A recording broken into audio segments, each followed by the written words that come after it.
right there. Key, clockwise, click. Let me show you guys what 100 landmines look like. In a field in eastern Ukraine, Day number, I'm not sure.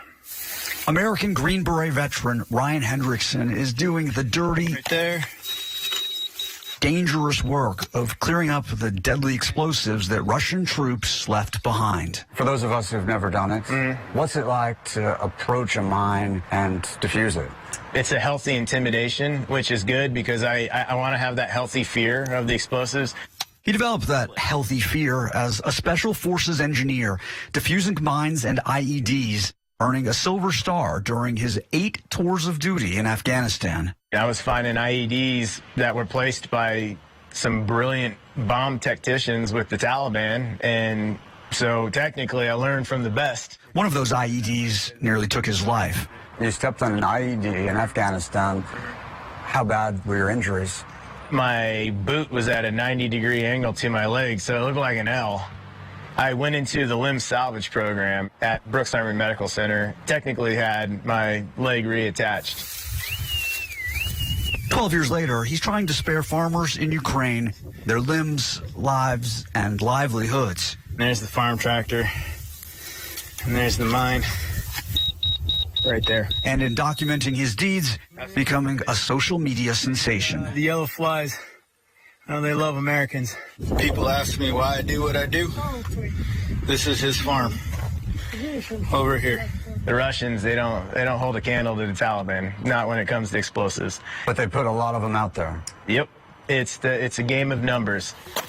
Ukrainian officials estimate mines now endanger 100,000 miles of their land after being left behind by Putin's army every time Ukrainian forces retake Russian-occupied towns, villages, and fields. Most of the mines that are in the area are defensive countermeasures to a potential Ukrainian assault. As the Russians get pushed back, civilians start to come back to their homes and they want to rebuild. Winters here are brutal, so they're trying to rebuild as quick as they can so they can last the winter. They're trying to get back out to their fields. The civilian casualty rate is skyrocketing right now.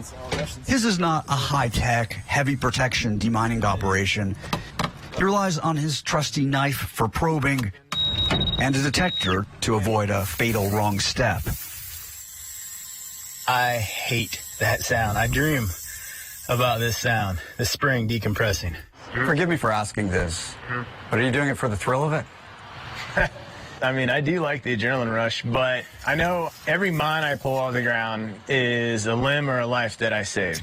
The farmers right here, they finally able to make it to their tractor. I believe your life is kind of like a story.